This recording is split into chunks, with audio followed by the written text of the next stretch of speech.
Welcome to Khalsa computer. Video को like करें, channel को सब्सक्राइब करें और चैनल पर बने रहें नई अपडेट के लिए। नमस्कार, मेरा नाम रंजीत सिंह। स्वागत है आपका आपके अपने YouTube चैनल खालसा कंप्यूटर पर। और ये आज का हमारा ट्रिपल सी फाइनल क्लास का पार्ट 1 वीडियो है, जिसमें हम डिस्कस करेंगे ट्रिपल सी के कुछ मोस्ट इंपॉर्टेंट क्वेश्चंस के बारे में। तो जो लोग हमारे चैनल पे नए हैं उन्हें हम बता दें कि हमारे खालसा कंप्यूटर YouTube चैनल पर प्रैक्टिकली और थ्योरिकली दोनों तरीक़ों से हमारे YouTube चैनल के ऊपर पूरी ट्रिपल सी की क्लास यहाँ पर अपलोड है, जहाँ से जाकर आप अपनी पूरी तैयारी कर सकते हैं, जिसमें आपको 800 क्वेश्चंस पहले से यहाँ पर इस वीडियो के अंतर्गत मिल जाएंगे और उनमें 800 क्वेश्चंस की PDF का लिंक भी उस वीडियो के डिस्क्रिप्शन बॉक्स में मिल जाएगा, जहां से आप उनकी तैयारी कर सकते हैं। तो आज की हमारी ये जो मोस्ट इंपॉर्टेंट क्लास है, इसमें हम ट्रिपल सी के कुछ मोस्ट इंपॉर्टेंट क्वेश्चंस के बारे में डिस्कस करेंगे। तो चलिए वीडियो को शुरू करते हैं और जान लेते हैं। तो सबसे पहला क्वेश्चन है हमारा, MS वर्ड में कम से कम कितना जूम किया जा सकता है। ऑप्शन ए में है 10%, बी में है 4%, सी में है 15%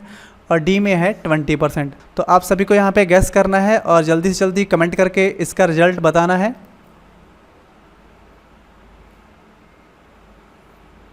तो इसका जो सही आंसर है वो है ए 10%। जैसा कि मैं आपको यहाँ पे प्रैक्टिकली दिखा देता हूँ, ये हमारा MS वर्ड है।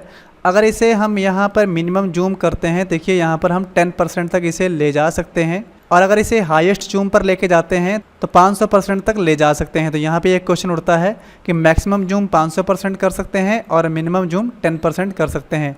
लेकिन अगर यही क्वेश्चन पलट दिया जाए और राइटर में पूछा जाए कि राइटर में कम से कम और अधिकतम जूम कितना हो सकता है, तो अधिकतम आप यहाँ पर देख सकते हैं कि 600% तक हम अधिकतम जूम कर सकते हैं। अगर यहाँ पर मिनिमम पूछा जाए सबसे कम कितना कर सकते हैं, तो यहाँ पर 20% होगा। यानी आपको ये ध्यान रखना होगा, अगर क्वेश्चन आपका MS वर्ड से आ रहा है तो आपको यहाँ पे 10% पे टिक करना है कि कम से कम 10% होता है और हाईएस्ट 500% होता है। लेकिन अगर यही क्वेश्चन आपका राइटर से होता है तो आपको यहाँ पे मिनिमम 20% पे टिक करना है, यानी यहाँ पर आपको टिक करना पड़ेगा अगर यहाँ पर राइटर लिखा होगा। अगला क्वेश्चन है हमारा, निम्न में से कौन सा भिन्न है। तो यहाँ पर हमारे पास 4 विकल्प हैं। ए में है कंट्रोल यूनिट, बी में है ALU, सी में है रजिस्टर और डी में है प्रिंटर। तो यहाँ पर आपको जल्दी जल्दी कमेंट करके इसका रिजल्ट देना है।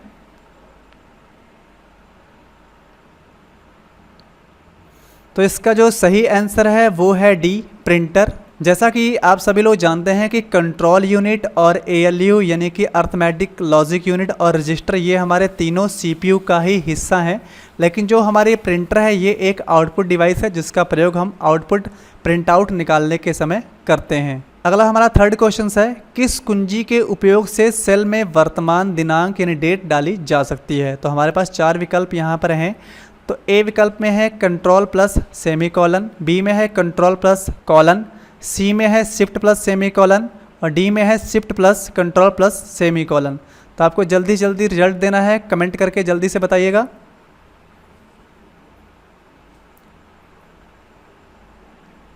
तो इसका जो सही आंसर है वो है ए, कंट्रोल प्लस सेमी कॉलन। ये इसका सही रिजल्ट है। इसको मैं प्रैक्टिकली आपको दिखा देता हूं। जैसे यहाँ पर हम राइटर में आ चुके हैं, अगर हम कीबोर्ड की सहायता से सेमी कॉलन बटन को प्रेस करते हैं, देखिए आपको यहाँ पे करंट डेट जो आज की इस समय डेट है वो यहाँ पे अपने आप से आ जाएगी। तो इस तरीके से इसका सही आंसर आपको कंट्रोल प्लस सेमी कॉलन लगाना है। अगला क्वेश्चन है, वायरस के संबंध में निम्न में से क्या सही है। तो आपको यहाँ पे सही देखना है कि वायरस से कौन सा यहाँ पे वाक्य संबंध रखता है। तो ऑप्शन ए में है यह एक सॉफ्टवेयर प्रोग्राम है, बी यह अपने आप से बनने वाला प्रोग्राम है, सी है यह ऑपरेटिंग सिस्टम की सत्यनिष्ठा को प्रभावित करता है और डी है ऊपर के सभी। तो जल्दी से कमेंट करके इसका आंसर दीजिए।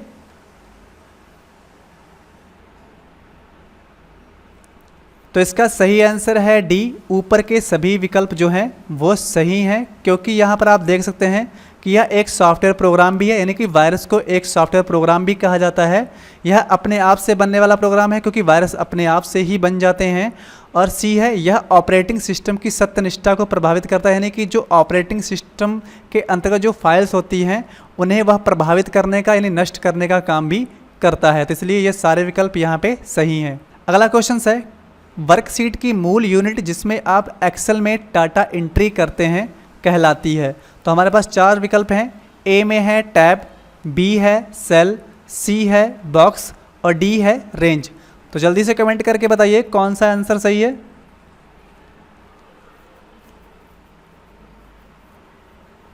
तो इसका बी आंसर सही है, सेल। जैसा कि आप सभी लोग जानते हैं कि जैसे ये हमारे पास स्प्रेडशीट है, यानी कि हमारा एक्सेल या आप कैल्क कह सकते हैं, तो जहाँ पर हम लिखते हैं, यहाँ जैसे भी हम क्लिक कर रहे हैं जो बॉक्स सेलेक्ट हो रहा है इसी को हम एक्टिव सेल कहते हैं, यानी कि एक बॉक्स एक सेल होता है। तो यहाँ पर जिस भी सेल में हम लिखते हैं इस बॉक्स का नाम ही सेल है। तो यहाँ पर आप जान सकते हैं जैसे कि ये 1 2 3 4 5 इस तरीके से ये जो लाइंस यहाँ पे हमें इस तरीके से मैं सेलेक्ट करके दिखा रहा हूँ इसे रो बोला जाता है। और यहाँ पर इस तरीके से जो ABCD इस तरीके से आपको नीचे को दिख रहे हैं इन्हें कॉलम बोला जाता है और एक बॉक्स को सेल बोला जाता है। और जिस पे क्लिक करते हैं उसे एक्टिव सेल बोला जाता है। और एक्टिव सेल का जो नेम होता है वो नेम बॉक्स में यहाँ फार्मूला बार के बाईं तरफ दिखाई पड़ता है। तो ये सारे क्वेश्चंस ही हैं, इन्हें आपको ध्यान रखना होगा। अगला क्वेश्चन है डबल अंडरलाइन के लिए निम्न में से किसका प्रयोग करते हैं? तो ऑप्शन ए है Ctrl+D, बी है Ctrl+K, सी है Ctrl+U और डी है Ctrl+H। तो यहाँ पर आपको जल्दी जल्दी कमेंट करके बताना है कि कौन सा आंसर सही है।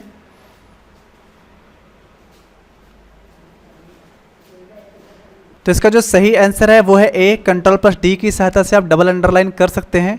जैसे मैं आपको राइटर पे लेके चलता हूँ, यहाँ पर कोई भी टेक्स्ट लिखते हैं, जैसे यहाँ पे पहले से अंडरलाइन डबल लगा हुआ है तो कंट्रोल के साथ अगर हम यहाँ पे डी प्रेस करते हैं, देखिए अंडरलाइन हट चुका है। इस तरीके से अगर मैं कंट्रोल के साथ डी प्रेस करता हूँ, देखिए यहाँ पर आप नीचे देख सकते हैं कि डबल अंडरलाइन लग चुका है। अगला क्वेश्चन है स्टार्ट मेन्यू को खोलने के लिए शॉर्टकट कीज क्या है? तो option A window logo, B window logo के साथ आपको @ लगाना है, सी विंडो लोगो के साथ M प्रेस करना है, डी विंडो लोगो के साथ आपको F बटन प्रेस करना है।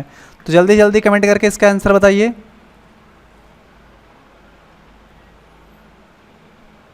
तो इसका सही आंसर है ए विंडो लोगो। यानी अगर आप कीबोर्ड की सहायता से विंडो कीज़ यानी जिसे स्टार्ट कीज़ भी बोलते हैं, अगर आप उसे प्रेस करते हैं जो कंट्रोल और अल्टर के बीच में होता है बटन, ये अगर उसे आप प्रेस करते हैं तो आप वहां पर स्टार्ट मेन्यू को खोल सकते हैं। अगला क्वेश्चन है HTTP का प्रयोग किया जाता है? ऑप्शन ए बुक मार्क द्वारा, बी सर्वर द्वारा, सी वर्कशीट द्वारा, डी वेब पेज द्वारा। तो जल्दी से आंसर दीजिए, फटाफट कमेंट करिए।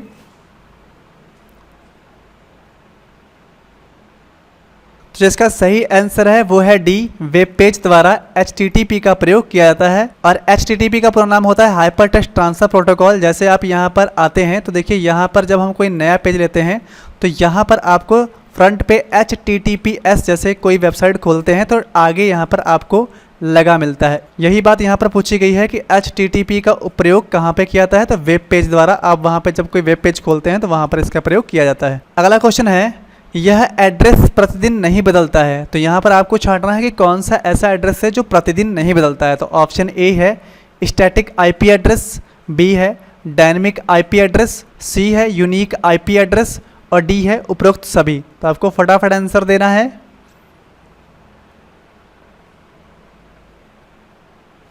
इसका सही आंसर है ए स्टैटिक IP एड्रेस। यानी कि जो हमारे IP एड्रेस होते हैं वो यूनिक तो होते ही हैं, क्योंकि सभी IP एड्रेस यूनिक होते हैं। और IP एड्रेस दो तरीके के होते हैं, स्टैटिक IP एड्रेस और डायनेमिक IP एड्रेस। तो डायनेमिक वो होते हैं जो समानता बदलते रहते हैं, जिनका इंटरफेस बदलता रहता है। जैसे कोई यूजर दूसरा खोले तो उसे दूसरा वहाँ पे दिखाई पड़े और मैं खोलूँ तो मुझे दूसरा दिखाई पड़े। जो स्टैटिक IP एड्रेस होते हैं वो समानता जल्दी नहीं बदलते हैं, इसलिए इसका सही आंसर है स्टैटिक IP एड्रेस। अगला क्वेश्चन है इंटरनेट से जुड़ा हुआ कंप्यूटर या सर्वर किस नाम से जाना जाता है? तो ऑप्शन ए है होस्ट, बी है IP एड्रेस, सी है एड्रेस और डी है इसमें से कोई नहीं। तो आपको जल्दी से जल्दी जवाब देना है इसमें कौन सा सही है। तो इसका सही आंसर है ए होस्ट। तो जो इंटरनेट से जुड़ा हुआ कंप्यूटर या सर्वर होता है उसे होस्ट बोलते हैं।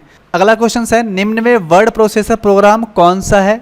Option A Writer, B Word, C Excel, D A और बी दोनों। तो जल्दी जल्दी कमेंट करके इसका आंसर देना है। तो इसका सही आंसर है डी ए और बी दोनों, क्योंकि आप यहाँ पे जानते हैं कि लिब्रे ऑफिस के अंतर्गत राइटर और MS वर्ड के अंतर्गत वर्ड, ये दोनों ही हमारे जो हैं ये वर्ड प्रोसेसर प्रोग्राम है, इसलिए इसका डी आंसर सही है, ए और बी दोनों। अगला क्वेश्चन है कीवर्ड है।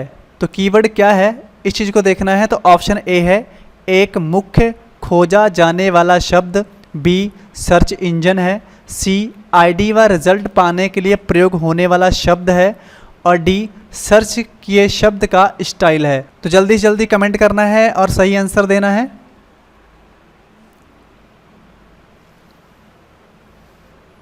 तो इसका सही आंसर है ए, एक मुख्य खोजा जाने वाला शब्द, उसे हम कहते हैं कीवर्ड। जैसे हम किसी चीज़ को जब सर्च करते हैं इंटरनेट पे और उसका सही खोजा जाने वाला वर्ड यानी शब्द मिल जाए तो हम उस चीज़ को बड़ी ही आसानी से ढूंढ लेते हैं, उसी को कीवर्ड बोलते हैं। अगला क्वेश्चन है, राइटर प्रोग्राम में नया टेम्पलेट इंसर्ट करने की शॉर्टकट कीज़ क्या है?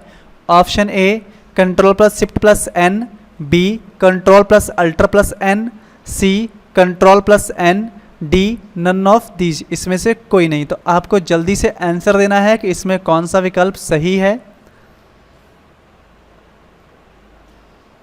तो इसका ए आंसर सही है। Ctrl+Shift+N की सहायता से आप नया टेम्पलेट इंसर्ट कर सकते हैं। जैसे आप राइटर पे चलें तो यहाँ पर आपको फाइल में जाना है, क्योंकि ये जो कमांड होती है फाइल में होती है, और यहाँ पर टेम्पलेट आप देख सकते हैं। मैनेज टेम्पलेट का जो शॉर्टकट है वो Ctrl+Shift+N है। तो इस तरीके से इसका सही आंसर है Ctrl+Shift+N। अगला क्वेश्चन है, लिब्रे ऑफिस राइटर प्रोग्राम में कुल कितने मेन्यू होते हैं? तो option A 5, B 8, C 10, D 11। तो जल्दी से इसका आंसर देना है, कमेंट करिए जल्दी से जल्दी।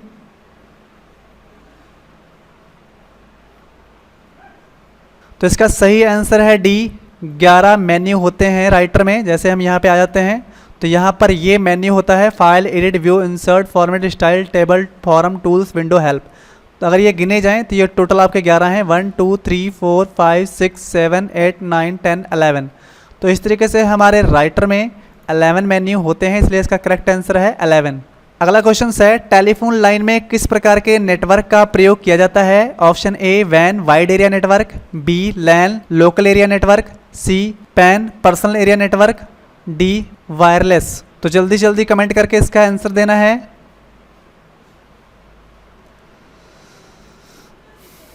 तो इसका सही आंसर है ए वैन वाइड एरिया नेटवर्क जो होता है वो टेलीफोन लाइन में प्रयोग किया जाता है, यानी किसी भी मोबाइल फ़ोन और टेलीफोन में वैन एरिया यानी वाइड एरिया नेटवर्क प्रयोग किया जाता है। अगला क्वेश्चन है, वह कौन सी मेमोरी है जिसमें बनाते समय ही उसकी प्रोग्रामिंग की जाती है? Option A ROM read only memory, B RAM random access memory, C E ROM erasable programmable read only memory, D P ROM programmable read only memory. तो आपको जल्दी जल्दी इसका रिजल्ट देना है। मैंने इसका फुल फॉर्म भी आपको बता दिया है।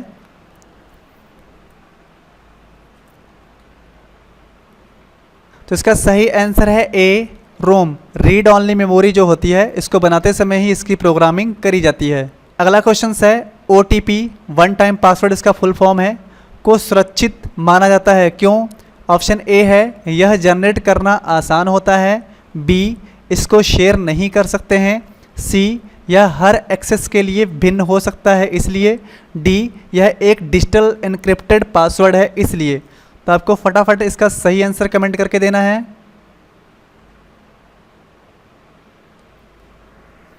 तो इसका सही आंसर है सी, यह हर एक्सेस के लिए भिन्न होता है, यानी कि जितनी बार भी आप ट्रांजैक्शंस पेमेंट का करेंगे या किसी भी तरीके का कोई भी एक्सेस लेना चाहेंगे तो हर बार OTP अलग होगा, इसलिए यह सुरक्षित है। अगला क्वेश्चन है, RTGS का पूरा नाम क्या है?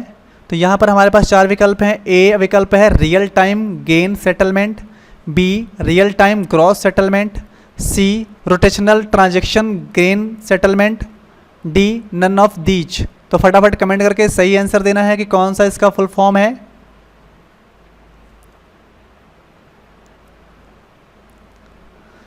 तो इसका सही आंसर है रियल टाइम ग्रॉस सेटलमेंट, इसका बी आंसर सही है। अगला क्वेश्चन है, ATM कम डेबिट कार्ड पर मुद्रित संख्या में कितने अंक होते हैं? ऑप्शन ए 12, बी 14 अंक होते हैं, सी 16 अंक होते हैं, डी 10 अंक होते हैं। तो फटाफट कमेंट करिए, बताइए कितने अंक होते हैं हमारे ATM डेबिट कार्ड में।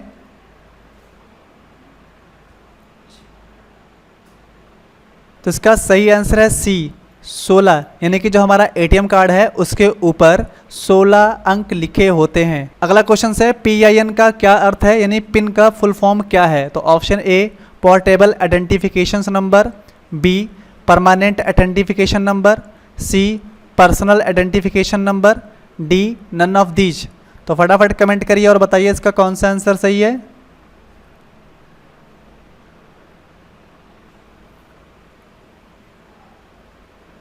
तो इसका सी आंसर सही है, पर्सनल आइडेंटिफिकेशन नंबर यानी पिन का फुल फॉर्म होता है। अगला क्वेश्चन है आरपीए क्या है, यानी आरपीए का फुल फॉर्म बताना है आपको। तो ऑप्शन ए है robot process automation, B robotic process automation, C robot processor automation और डी है नन ऑफ दीज। तो फटाफट कमेंट करके बताइए इसका कौन सा आंसर सही है।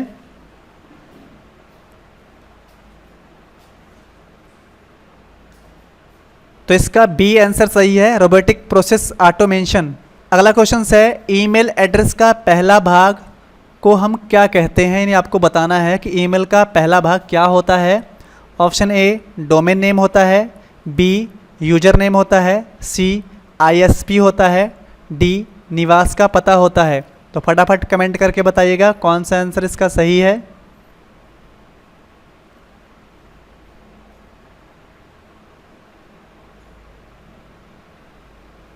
तो इसका बी आंसर सही है, यूजर नेम। जैसा कि आप जानते हैं कि ईमेल के दो भाग होते हैं, जिसे @ से डिवाइड किया जाता है। ये जो @ होता है इससे इसको डिवाइड किया जाता है और इसमें जो फ्रंट पे होता है उसे यूजर नेम बोलते हैं और जो @ के बाद होता है उसे हम डोमेन नेम बोलते हैं। जैसे मान लीजिए खालसा कंप्यूटर @gmail.com, तो इस तरीके से खालसा कंप्यूटर यूजर नेम है और जो हमारा gmail.com है ये हमारा डोमेन नेम है। तो जो पहला वाला भाग है उसे यूजर नेम बोला जाता है। अगला क्वेश्चन है किस चीज़ का प्रयोग करने से ईमेल एड्रेस याद करने की आवश्यकता नहीं रहती है। तो यहाँ पर ऑप्शन ए है browser, B search engine, C address book, D phone book. तो यहाँ पर फटाफट आपको कमेंट करके बताना है इसमें कौन सा आंसर सही है।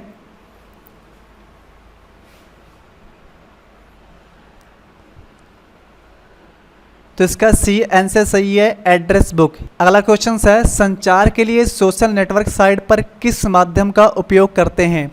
Option A video, B audio, C text, B ये सभी। तो फटाफट कमेंट करके बताना है आपको कि कौन सा इसमें विकल्प आपका सही है।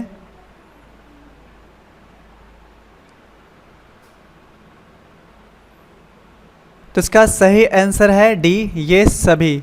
जैसा कि आप जानते हैं फेसबुक, व्हाट्सएप, ट्विटर सभी लोग चलाते हैं, तो यहाँ पर वीडियो द्वारा भी आप अपनी फ़ाइल चैट में दे सकते हैं, किसी को भी व्हाट्सएप पे शेयर कर सकते हैं। ऑडियो में भी आप अपनी वॉइस द्वारा भी उससे चैट कर सकते हैं या टेक्स्ट कीबोर्ड से लिखकर भी आप चैट कर सकते हैं। तो इस तरीके से ये चारों ही विकल्प यहाँ पर ये सभी यानी डी वाला विकल्प सही है आपका। अगला क्वेश्चन है कुछ वेबसाइट्स के अंतर्गत क्रय और विक्रय करते हैं। तो option A social networking sites, B entertainment sites, C ecommerce sites, D search engine. तो फटाफट आपको आंसर देना है कि इसमें कौन सा विकल्प सही है।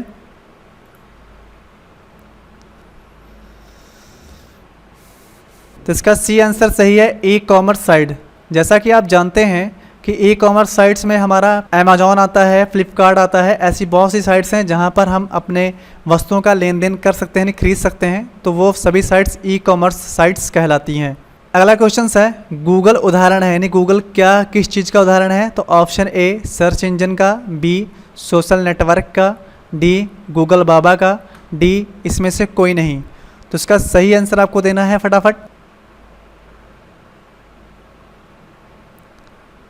तो इसका सही आंसर है ए सर्च इंजन, यानी कि जो गूगल है उसे सर्च इंजन के नाम से जानते हैं। अगला क्वेश्चन है उमंग ऐप कितनी भाषाओं को सपोर्ट करता है। Option A 10, B 12, C 13, D 18। तो आपको फटाफट आंसर देना है कि इसमें कौन सा आंसर सही है।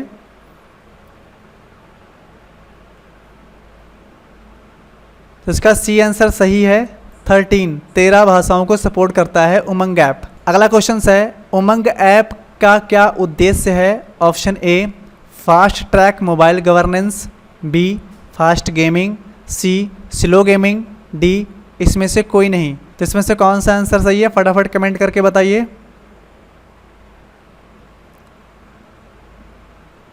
तो इसका सही आंसर है ए फास्ट ट्रैक मोबाइल गवर्नेंस, यानी गवर्नमेंट स्कीम के साथ जोड़ने के लिए आपको उमंग ऐप बनाया गया है, गेमिंग के लिए नहीं है। तो इसलिए दोनों विकल्प गलत हैं।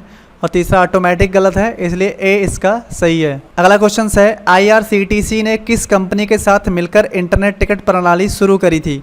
तो ऑप्शन ए है क्रिस, बी है ब्रिस, सी है ए और बी दोनों, डी है इसमें से कोई नहीं। तो फटाफट कमेंट करके बताइए इसमें कौन सा विकल्प सही है।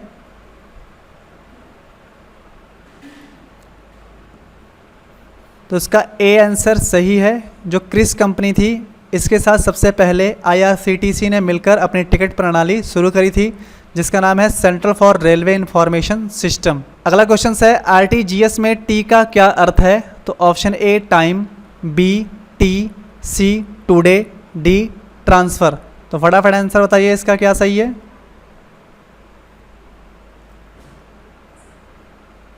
तो इसका ए विकल्प सही है टाइम, क्योंकि इसका फुल नेम होता है रियल टाइम ग्रॉस सेटलमेंट। तो यहाँ पर टी फॉर टाइम, तो यहाँ पर ये विकल्प सही है। अगला क्वेश्चन है बैंक किस पर ब्याज देता है? ऑप्शन ए जमा, बी ऋण, सी निकासी, डी लेन देन। तो इसमें कौन सा विकल्प सही है? फटाफट आंसर दीजिए।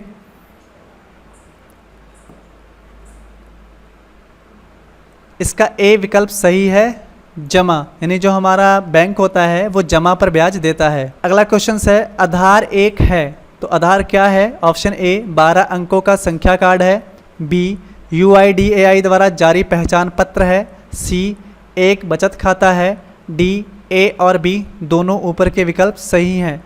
तो कौन सा इसमें सही विकल्प है? फटाफट कमेंट करके बताइए। तो इसका सही आंसर है डी, ए और बी दोनों, यानी जो आधार कार्ड है वो 12 अंकों का आधार कार्ड संख्या भी है उसके ऊपर, और ये हमारा UIDAI द्वारा पहचान पत्र भी है, इसलिए इसका सही आंसर डी है। अगला क्वेश्चन है UPI का विस्तारित रूप क्या है? Option A unified payment interface, B unified payment interface, C immediate payment interface, D none of these. तो फटाफट आंसर बताइए इसका कौन सा विकल्प सही है।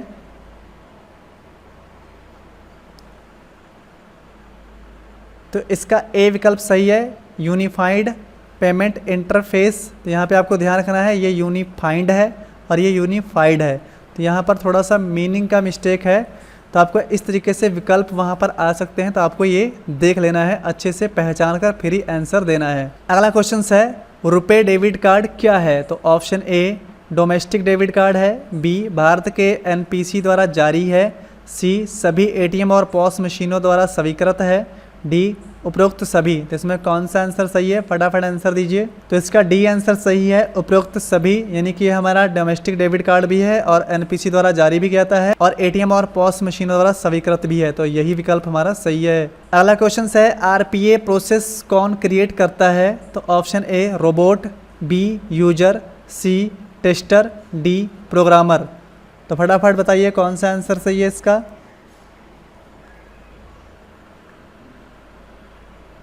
तो इसका बी आंसर सही है यूजर। तो यूजर द्वारा ही RPA प्रोसेस को क्रिएट किया जाता है।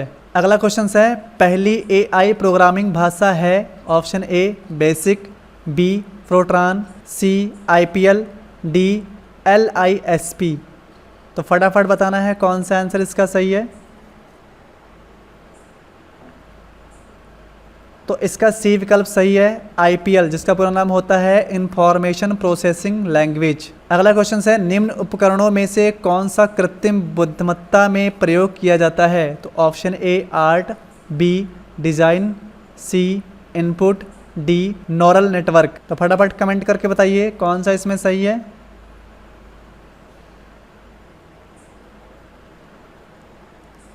तो इसका डी आंसर सही है। न्यूरल नेटवर्क का प्रयोग जो होता है वो कृत्रिम बुद्धिमत्ता के लिए प्रयोग किया जाता है, नहीं जो AI प्रणाली है आर्टिफिशियल इंटेलिजेंस AI जो है उसमें कृत्रिम बुद्धिमत्ता में न्यूरल नेटवर्क का प्रयोग किया जाता है। अगला क्वेश्चन है प्रेजेंटेशंस में नई स्लाइड इंसर्ट कराने का शॉर्टकट कीज क्या है?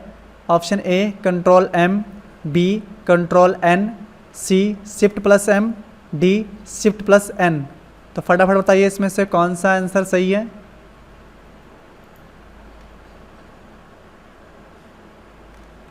जैसे कि यहाँ पर आप इम्प्रेस में आएंगे, यहाँ पे आपको आ जाना है स्लाइड में, यहाँ न्यू स्लाइड का शॉर्टकट Ctrl+M है, यहाँ पर आप देख सकते हैं। अगला क्वेश्चन है क्लाउड कंप्यूटिंग के लाभ कौन कौन से हैं? ऑप्शन ए कम लागत, बी तीव्र गति, सी अधिक सुरक्षित, डी ये सभी। तो फटाफट बताना है कौन सा आंसर इसका सही है।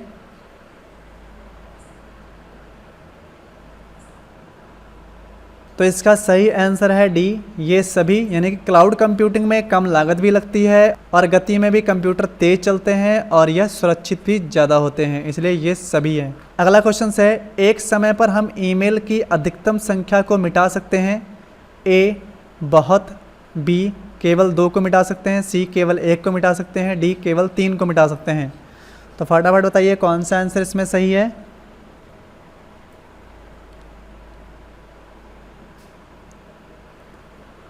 तो इसका सही आंसर है ए बहुत, यानी बहुत से ईमेलों को एक साथ मिटाया जा सकता है। अगला क्वेश्चन है, जब कोई हैकर किसी नेटवर्क में प्रवेश करता है तो यह एक नेटवर्क कैसी समस्या है, यह हमको पहचानना है। ऑप्शन ए परफॉर्मेंस की समस्या है, बी रिलायबिलिटी की समस्या है, सी सिक्योरिटी की समस्या है, D none of the above, इसमें से किसी की भी समस्या नहीं है। तो फटाफट आंसर बताइए कौन सा आंसर सही है।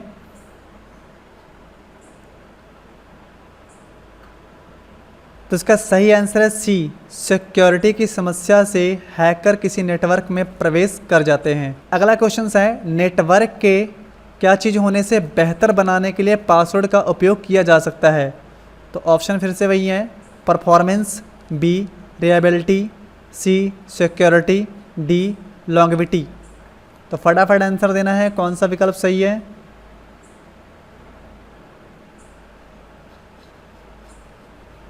तो इसका भी सी आंसर सही है, सिक्योरिटी, यानी तो पासवर्ड का उपयोग जो होता है नेटवर्क को सिक्योरिटी देने के लिए किया जाता है, इसके लिए सी आंसर सही है। अगला क्वेश्चन है, कंप्यूटर को हैक करना हमेशा कानून द्वारा अवैध और दंडनीय है। Option A false, B true.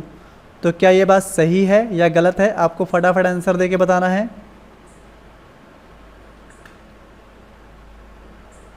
तो बी ट्रू, तो ये बात बिल्कुल सही है कि कंप्यूटर को हैक करना कानूनी जुर्म है, अवैध है, दंडनीय है। अगला क्वेश्चन है, एआई का लक्ष्य उन प्रणालियों का निर्माण करना है जो बुद्धिमान व्यवहार प्रदर्शित करते हैं। ये बात ट्रू है या फॉल्स है, फटाफट बताइए आंसर में।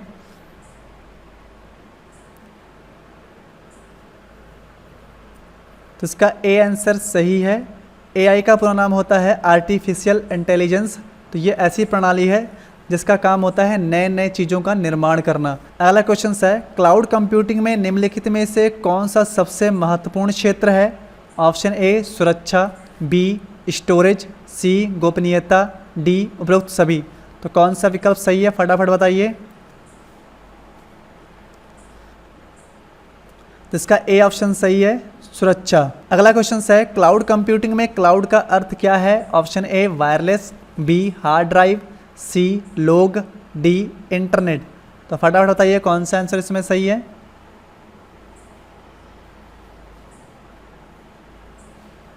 तो इसका आंसर है डी इंटरनेट, यानी कि जो क्लाउड कंप्यूटिंग है वो इंटरनेट से जुड़ी होती है, वायरलेस तो होती ही नहीं है। हार्ड ड्राइव जो हमारी होती है वो तो स्टोरेज के लिए होती है और लोग तो यूजर में आएंगे। अगला क्वेश्चन है, कौन सा क्षेत्र वर्चुअल रियलिटी द्वारा प्रभावित नहीं है। ऑप्शन ए शिक्षा, बी सर्जरी, सी आर्किटेक्चर, डी डाक सेवा। तो फटाफट बताना है कौन सा आंसर सही है।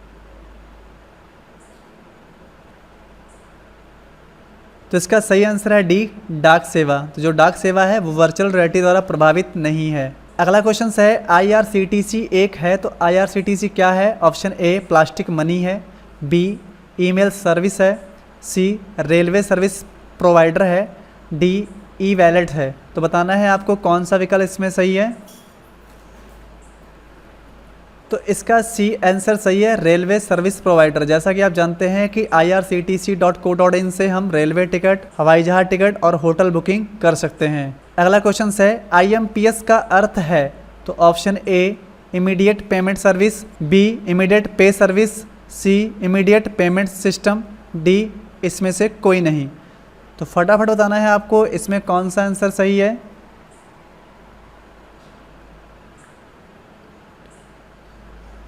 तो IMPS का सही आंसर यहाँ पर है ए इमीडिएट पेमेंट सर्विस, ये IMPS का फुल फॉर्म होता है। अगला क्वेश्चन है, अबंटू लिनक्स आधारित ऑपरेटिंग सिस्टम है। Option A true, B false.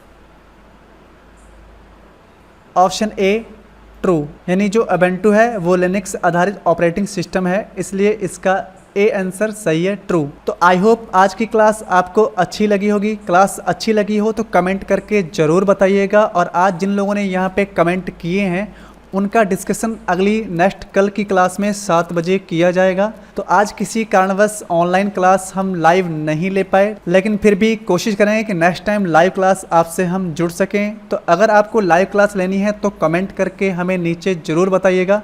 अगर आज की क्लास आपको अच्छी लगी हो तो भी आप कमेंट करके हमें बताइएगा। ऐसे ही आपके साथ और भी बहुत से नॉलेजेबल क्वेश्चंस आपके साथ हम CCC फाइनल क्लास में साझा करेंगे, जो बहुत ही इम्पॉर्टेंट हैं और बहुत ही मेहनत के साथ इकट्ठा किए गए हैं। तो आई होप आज की क्लास आपको अच्छी लगी होगी। क्लास अच्छी लगी हो तो वीडियो को लाइक और चैनल को सब्सक्राइब जरूर कर दीजिएगा। मिलते हैं नेक्स्ट नई वीडियो में कल शाम 7 बजे। तब तक के लिए गुड बाय, जय हिंद।